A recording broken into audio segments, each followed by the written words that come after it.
agradeça.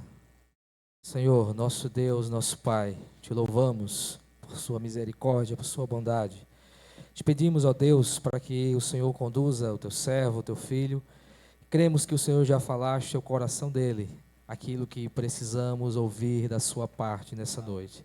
Ó Deus, vem nos edificar, ó Deus, vem nos exortar, e que sejamos renovados por sua presença, que saiamos melhores, porque a sua palavra requer de nós isso. Ó Deus, abençoa os nossos corações, os nossos ouvidos, estejamos atentos para aquilo que o Senhor deseja falar nessa noite. Em nome de Jesus. Amém. Louvado seja o nome do Senhor. Eu peço os irmãos, desde já, que abram suas Bíblias no livro profeta de Abacuque, capítulo 3, do versículo 17 ao versículo 18. É o texto base de nossa reflexão nesta noite. E eu quero falar sobre esperar em Deus, reflexo de avivamento. Abacuque, capítulo 3, versos 17 e versos 18. Quando os irmãos encontrarem, pode confirmar com um amém bem expressivo. Amém? Ainda não encontraram, né? Foi muito fraco. Amém, irmãos? Amém. Então vamos ler o texto que se encontra no livro profético de Abacuque, capítulo 3, do 17 ao 18.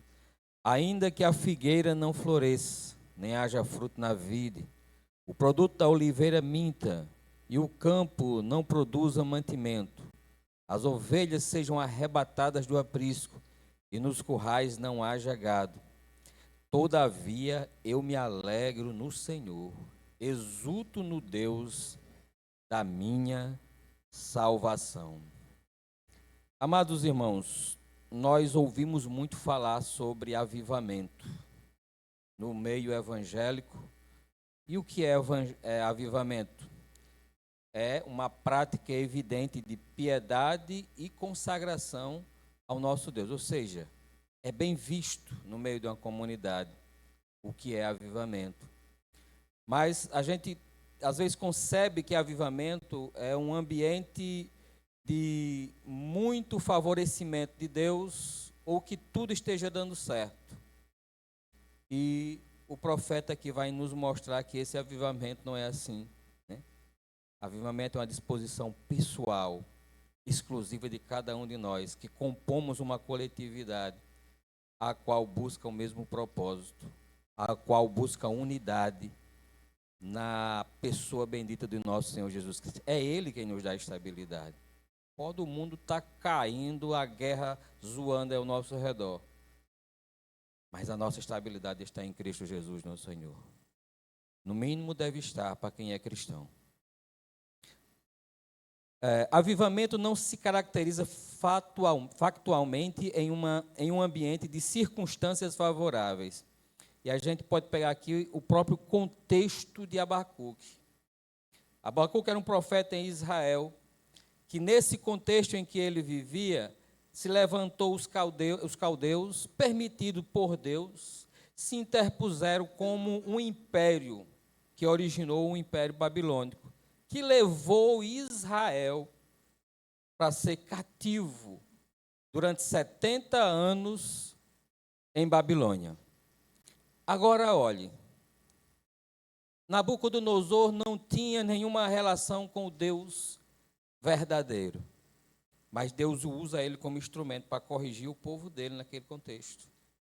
E o povo de Israel fica contrariado, não somente o povo no todo, mas principalmente até os profetas. Abacuque enfrentou essa realidade e ele se questionava a Deus, porque tanta perversidade e tanta injustiça, será que Deus não olhava para eles? Esse era o contexto que Abacuque vivia. No entanto, ele pôde expressar essas palavras que a gente acabou de ler, esse registro que ele deixou. Porque ele aprendeu a ter intimidade com Deus, além das circunstâncias, além do ambiente em que se vive. nós podemos nutrir uma relação com aquele que nos chamou das trevas para a sua maravilhosa luz. A nossa visão deve ser muito mais centrada naquilo que nós não podemos alcançar. Mas em Cristo hoje, no contexto de Abacuque, não. Abacuque tinha intimidade com Deus. Conseguiu construir isso. Nós hoje temos graciosamente a ação de Cristo Jesus, que nos dá estabilidade nas regiões celestiais. Em Efésios registra que nós fomos abençoados com toda sorte de bênçãos nas regiões celestiais. Não havia a menor possibilidade de um homem galgar tal posição. Aí Deus, pelo seu amor eterno, envia seu Filho ao mundo e nos dá essa estabilidade. Primeiramente, em Cristo, nós fomos abençoados nas mansões celestiais. E não tem quem tome isso, daquele que confessa a Jesus como Senhor. Não se perde por qualquer maneira. As dádivas de Deus, elas são eternas e são seguras. Nós só temos que permanecer firme no autor e consumador de nossa fé. Nem é somente evidenciado em situações de suposto fervor. Abacuque não estava em uma consagração intensa de fervor a Deus. Ele estava vivendo num momento de opressão e de muitos questionamentos e até crise existencial. No entanto, ele pôde ter um momento de intimidade com Deus. Ele pôde cavar isso. Amados irmãos, não são as situações propícias. Nós vivenciamos bons momentos agora no Retiro Herdeiros da Cruz. E após o retiro, muitas pessoas até comentavam, vamos voltar à nossa realidade agora. Mas, amados irmãos, o que nós vivenciamos em alguns momentos da nossa vida, na presença de Deus, nós podemos levar também para o ardor da nossa luta cotidiana e caracterizar a presença de Deus na nossa vida. Mostrar que somos homens e mulheres piedosos que fazem questão de se consagrar ao Senhor em meio à adversidade da vida de hoje, dos tempos modernos, porque nós vivemos o que é de mais moderno no Evangelho. Diante de Deus, Deus nos concedeu agora a graça. Eu não preciso ter ações meritórias para mim consagrar, para me evidenciar como alguém piedoso, não.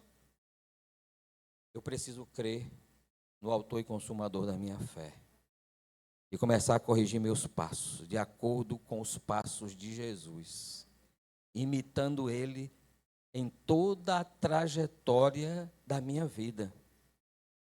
Porque eu sou consciente de que sou pecador. E se eu não imitar alguém que foi reto, como eu serei reto? Se em mim não há essa competência para a retidão. Somente em Cristo, Ele é o autor e consumador da nossa fé. Ele disse aos discípulos, aquele que vier após mim, negue-se a si mesmo, tome a sua cruz e siga-me. Ou seja, é você andar atrás de Jesus e observar Ele. É preciso hoje nós conhecermos a trajetória de Jesus aqui no mundo, como homem. No entanto, não perdeu de vista o agradar ao Pai. Esse é um legado que está sobre nós. Se somos cristãos, seguir a Jesus enquanto aqui vivermos. Não olhando para as circunstâncias exteriores, mas na disposição pessoal de consagrar-se e esperar no Senhor com resignação e constância. Avivamento é nós começarmos a ter uma inclinação a Deus de forma pessoal, íntima e exclusiva. E que essa vivência de cada um de nós seja contagiante com todo esse grupo, de maneira que todos nós nos sintamos constrangidos a servir a Deus com sinceridade e com integridade. Não é para dar satisfação popular, não é porque eu queira dar satisfação aos irmãos que eu vou procurar ter intimidade com Deus. É porque o Deus que eu sirvo, Ele me constrange a isso. É porque o Deus que me amou, o amor dele me faz refletir e ficar constrangido por tão grande e expressiva ação de amor. Essa é a verdadeira motivação para nós servirmos a Deus em toda e qualquer situação. Devemos ter isso em nosso coração. Eu vou servir a Deus, eu vou adorar a Deus, porque o Senhor me deu uma bênção, me deu um carro novo, me deu um emprego que me dá estabilidade. São coisas que você pode conquistar pela sua força, pela sua capacidade. Mas existe uma bênção maior. Seu nome escrito no livro da vida. Seu esforço não ia dar esse nome escrito lá, viu? Só Jesus Cristo. Aqui na terra, se nós nos esforçarmos, Deus abre as portas se formos honestos. E assim poderemos ter expressão de sucesso. Mas louve e adore a Deus por algo que Ele fez. E não tem ninguém no mundo nem no universo que poderia fazer por você. Que é o seu nome escrito no livro da vida e do Cordeiro. Pois a palavra que nos impulsiona está perto de nós, conforme Romanos 10:8. Às vezes a gente pode dizer assim, não, mas eu não sei como começar essa intimidade com Deus.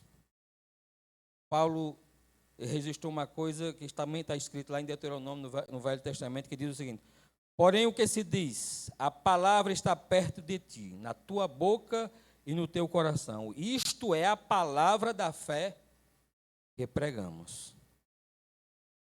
Isso aqui atravessou o tempo e a história chegou até nós. É preciso nós querermos conhecer Jesus.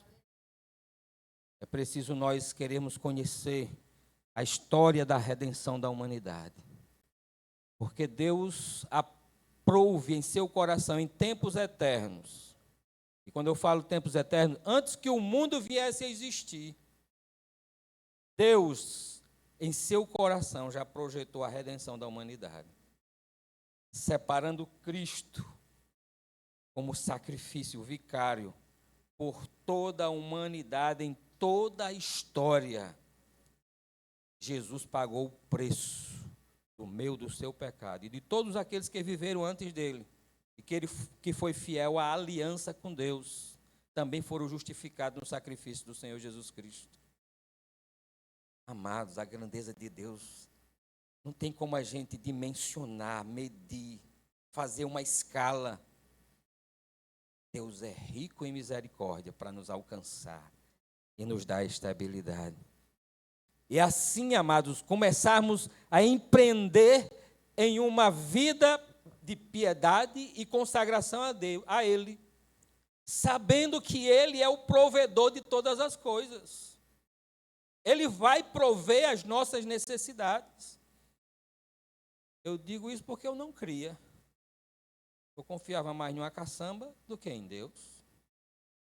No entanto, nunca pude possuir a caçamba e Deus nunca me deixou passar fome. Ele é quem me sustentou e até hoje me sustenta. E eu louvo a Ele por causa disso. Mas não somente por causa disso, entendeu? Muito mais, porque o meu nome está escrito no livro da vida e do Cordeiro. E Ele quis me chamar para essa obra. Relutei. Mas um dia eu me rendi. E rendido estou até hoje, para que o nome dele seja glorificado e exaltado na minha vida, na minha geração, nos meus filhos. Né? Que Deus venha refletir. E também tantos aqueles que Ele colocar no nosso caminho como filhos. Deus renovou uma promessa que eu tinha desde quando eu era jovem. Eu não entendia.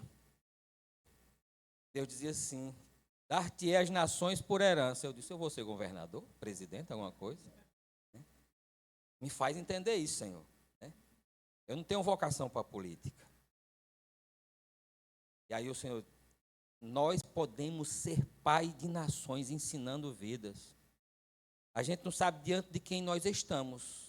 Eu posso ensinar a Pedro, ser um exemplo para Pedro, e Pedro ser um destaque na proclamação do Evangelho, na oratória, no louvor, seja em que for, mas uma pessoa de expressão mundial. Sou pai das nações através dele. É assim, amados irmãos, que nós devemos empreender tempo. Existem pessoas que estão aqui que nós não sabemos o que eles vão ser amanhã, mas Deus já tem propósitos firmes na vida deles. Eu só quero contribuir de forma positiva para que o nome do Senhor seja glorificado. Não é o meu nome. Pelo fato de sermos evidenciados, não quer dizer que estejamos buscando a autopromoção. Todavia, é buscar engrandecer o nome daquele que nos chamou das trevas para a sua maravilhosa luz. Obrigado, Ana.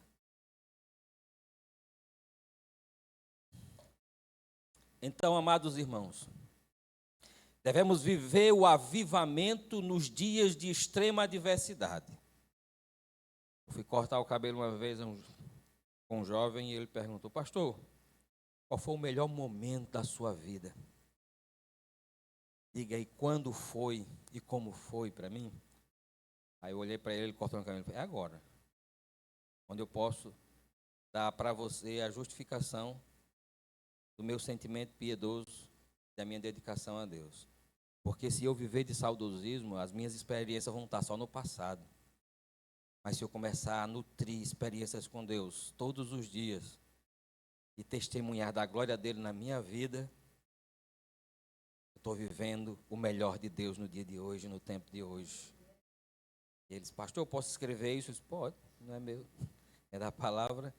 Amados irmãos, nossa vida piedosa não deve consistir em sentimentos de saudosismo, ou seja, só de lembranças do passado. Tempos bons aquele que vivemos, tem que ser o de hoje. Ele disse: mas me mostre uma dádiva de Deus, pelo qual você agradece agora nesse momento. Eu disse: você não está cobrando meu corte de cabelo. Então, já louvo a Deus por causa disso. E ele tinha me dado, de fato, o corte de cabelo, né? Da melhor forma possível. Né? Então, amados irmãos, nós devemos louvar a Deus em todo momento. Não só em momentos favoráveis, não. Existem momentos de extrema adversidade, a qual o profeta vivenciou. E ele faz aqui, ele elenca algumas condições hipotéticas. Poderia se viver. E mesmo diante delas, ele não deixar de se alegrar no Senhor. Mas eu quero levar também os irmãos a meditar na simbologia dessas situações que ele elencou aqui nesse texto. Como a figueira não florescer. O que é que a figueira simboliza para o povo judeu? Significa. Qual o significado dela? Já que ele usa uma situação hipotética, teologicamente a gente pode também configurar aqui uma figura de linguagem, ou seja, um simbolismo sem ferir o texto. E em termos, uma amplidão do que é a aplicação de tudo isso que o profeta viveu, ainda que ele tenha falado de forma literal. Mas Abacuque também não era agricultor, podemos entender dessa forma. E ele traz essa situação dentro de uma simbologia, dentro de uma hipótese que supostamente ainda não tinha acontecido, mas poderia acontecer. Ainda que a figueira não floresça. E a figueira tem um significado muito importante para o povo de Israel, que é o seguinte: é como símbolo de paz, prosperidade, segurança, abundância, e também como metáfora para o próprio Israel. Aplicação para o próprio povo de Israel. Símbolo de paz. Ainda que essa figueira não floresça para ter essa paz, ainda que a paz não reine, ainda que a paz que nós desejamos e queremos alcançar, ela não chegue, ainda que essa prosperidade que a gente vislumbra no mundo, vamos dizer assim, romântico da nossa vida, que às vezes a gente acha que eu vou pregar no reino de Deus, sair pregando o evangelho e a prosperidade vai chegar na minha vida de maneira aí que todo mundo vai ver que eu sou rico, que eu estou em prosperidade financeira. e essa prosperidade não chega. Era o povo de Israel sendo subjugado por um império que estava se evidenciando, que era o Império Babilônico. Esse era o contexto que Abacuque estava vivendo. A segurança, o povo foi levado cativo. E a Bíblia registra que onde tinha cintos de adorno, eram cordas amarradas na cintura, sendo levado a pé de uma nação para outra. Era assim que o povo de Israel trilhou o caminho para o cativeiro. E a abundância, agora eles viviam limitado pelo que o império concedia a cada um deles. Mas mesmo assim, o profeta declara: todavia eu me alegrarei no Deus da minha salvação. Pode não ter a paz, pode não ter a prosperidade, pode não ter segurança, mas eu não deixarei de adorar o meu Deus. Não está limitado a circunstâncias ambientais, não. O avivamento deve estar no íntimo de cada um de nós. Quando ele fala sobre a videira, não haja fruto na videira. A videira representa a comunidade dos discípulos de Jesus. Quem são os discípulos? São aqueles que aprendem com Jesus.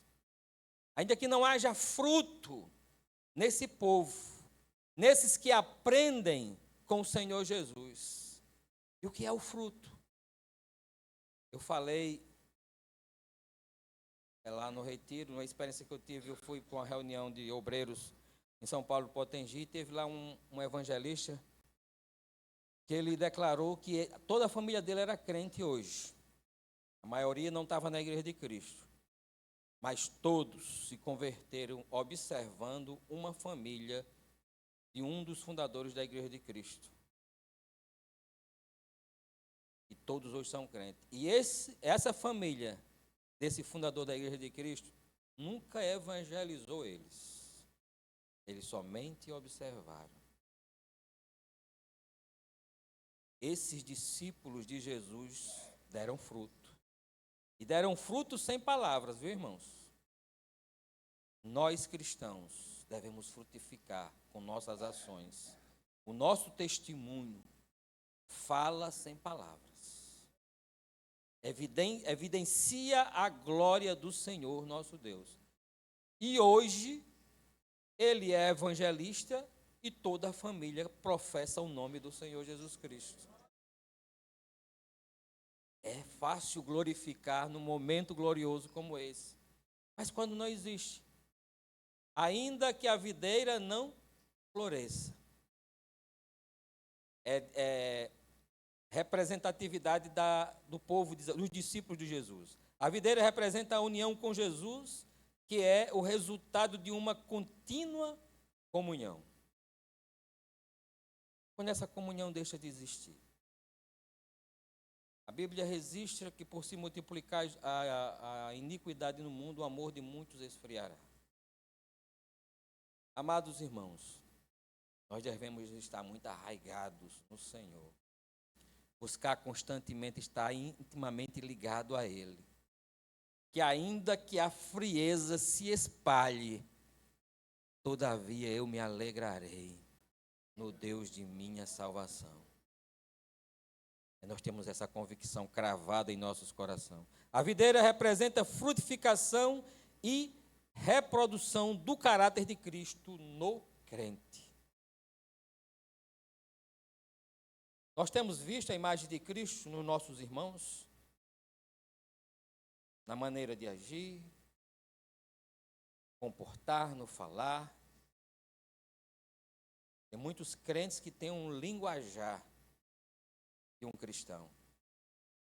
Por que é que Pedro negou a Jesus, mas mesmo negando a Jesus, querendo negar a Jesus, ele não conseguia se distanciar, porque era tão arraigado nele que a maneira dele falar, a maneira dele se comportar, denunciava quem ele era.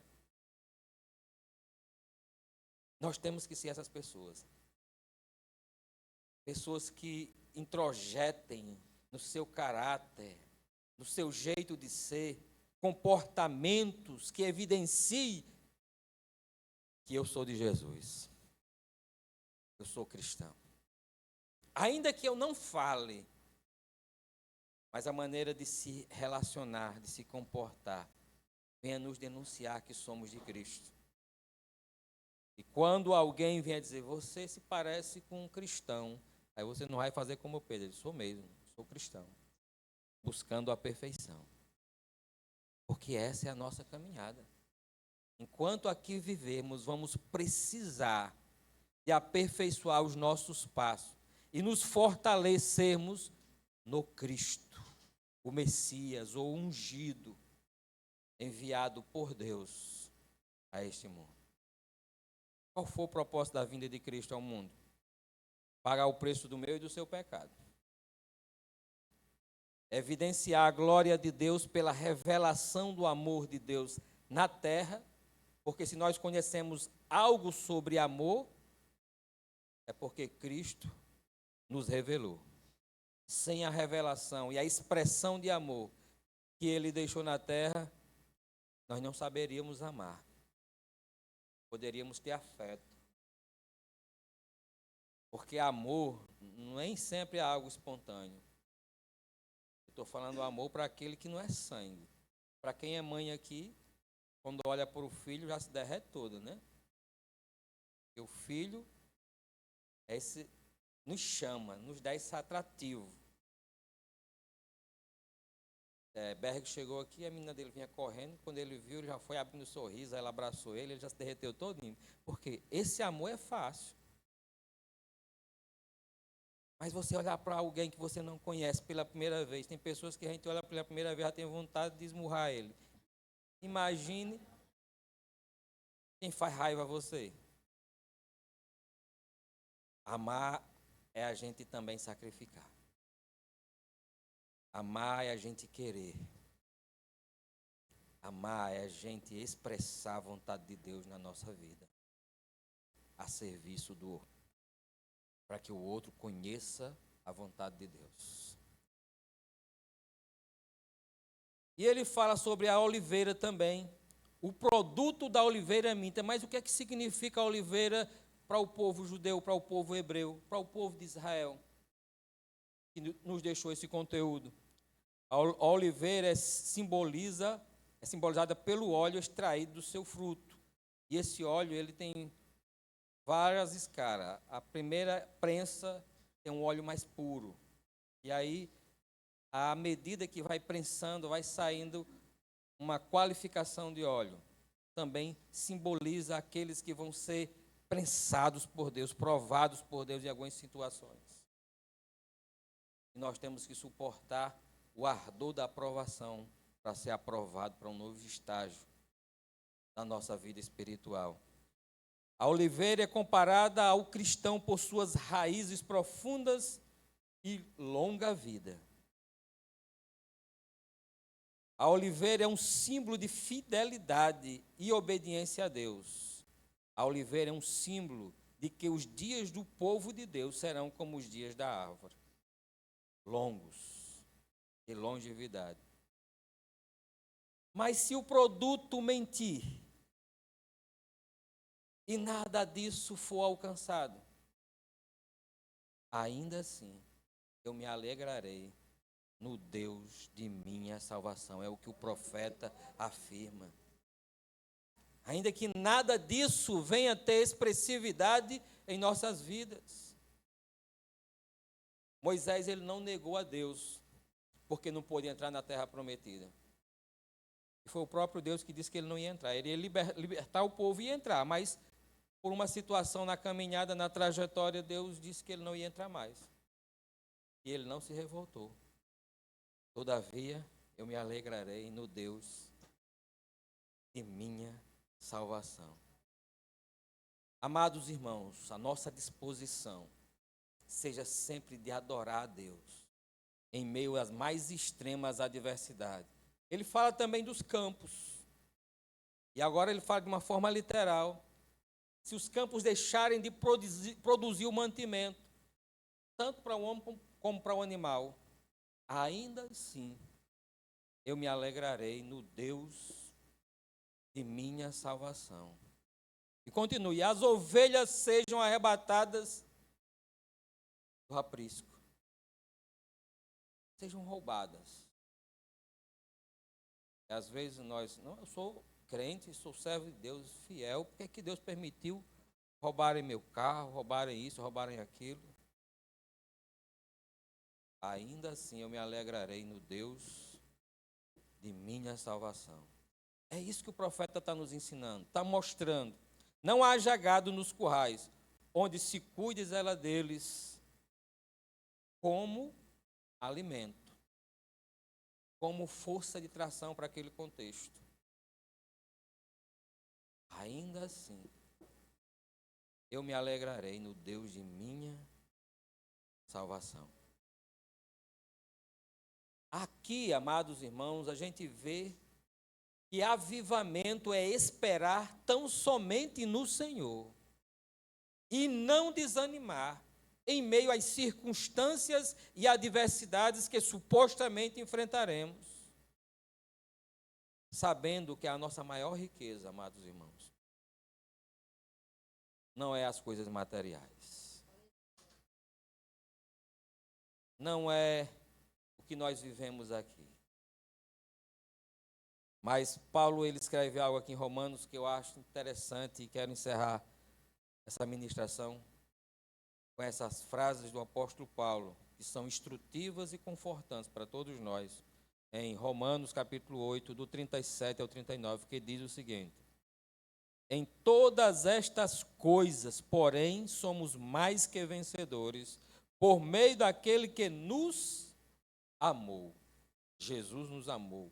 Ele foi a própria expressão do amor de Deus por nós.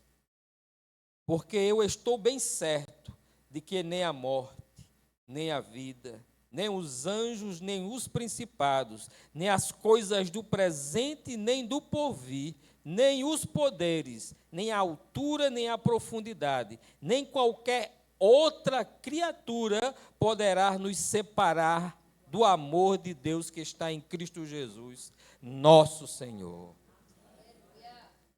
Amados irmãos, o que é avivamento para você? Viva o hoje, o melhor de Deus para a sua vida, tendo e nutrindo intimidade com Deus, buscando fazer a vontade dEle no seu viver, no seu dia a dia. Você procurar entender o que é que Deus quer de mim para esse momento, o que é que Deus quer de mim para essa geração. Porque é de nós, às vezes, olharmos para as circunstâncias, situações, ou até as amizades que a gente procura cultivar, ter delas uma guarida, ter delas um amparo. A gente, às vezes, nunca se acha capaz de dar amparo às pessoas. Por mais pequeno que você se ache, se relacione na perspectiva de ser importante na vida daquela pessoa e ajudá-lo de alguma maneira. Assim você vai ser importante na vida dele. Porque pessoas importantes não são pessoas afamadas. Pessoas importantes são aquelas que são internalizadas no íntimo de cada um de nós.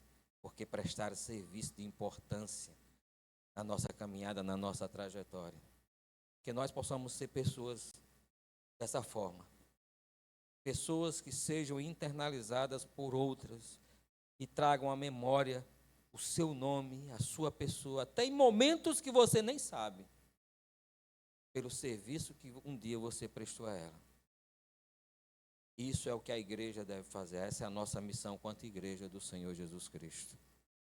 E aguardarmos a vinda dele, avivados, vivendo hoje. E o hoje. Daqui a pouco, daqui a algumas horas, nós estamos no outro dia. Mas vamos viver esse hoje, que o Senhor nos concede, a cada momento, a cada dia, buscando o melhor de Deus para nós. E saiba que o melhor de Deus para mim e para você não é uma situação favorável que Deus vai nos dar, mas é uma situação de serviço que Deus vai nos conceder a oportunidade de executar a vontade dele. Aí eu me lembro aqui de um conselho de um pai, que ele mandou o filho para pegar as férias na casa dos avós e no momento que ele estava nessas férias, ele fez igual aos primos, ele não orou para agradecer pela refeição. E quando chegou em casa, aí o pai perguntou como é que tinha sido. Ele tinha passado uns dias com os primos. E aí, como foi o seu momento com seus primos? Lá, eu estive lá com eles. E aí, você, no momento, você orou para agradecer a palavra, orou por eles? Ele disse, não, pai, ele lá não tem esse costume. Ele disse, você perdeu a oportunidade de impactar a vida dos seus primos. Irmão, isso para mim é uma lição gigantesca. Fazer com os meninos aqui, o boy era pequenininho, né? Não tinha tanta instrução, tanta capacidade, vamos dizer assim, de receber esse tipo de instrução. Mas ele deu. Nós temos que ser instruídos a andar no caminho. E não perdermos a oportunidade de pregar o Evangelho do Senhor Jesus Cristo. Pesa sobre mim, sobre você essa missão de anunciar o Evangelho do Senhor Jesus, sem detença. Então, amados irmãos, não sejam as circunstâncias, não seja o ambiente que favoreça o seu avivamento, mas seja o que Deus já fez por você, através do Senhor Jesus Cristo, que lhe dê fervor em toda e qualquer situação para adorar Ele. Jó não tinha a menor condição de adorar a Deus. Perdeu tudo, perdeu os filhos, e ainda levantou a mão e disse, Deus deu, Deus tomou, louvado seja Deus. Eu não digo que é fácil. No momento de dor, vem tudo no mundo. Vem revolta, vem sentimento de retaliação. E esse mix de sentimentos dá uma confusão na nossa mente que a gente fica até perturbado. Mas, todavia, eu me alegrarei no Deus da minha salvação. Que Deus abençoe a amada igreja com essa palavra e possamos nos sentir estimulados a servir ao Senhor em toda e qualquer situação. Amém? Eu convido aqui as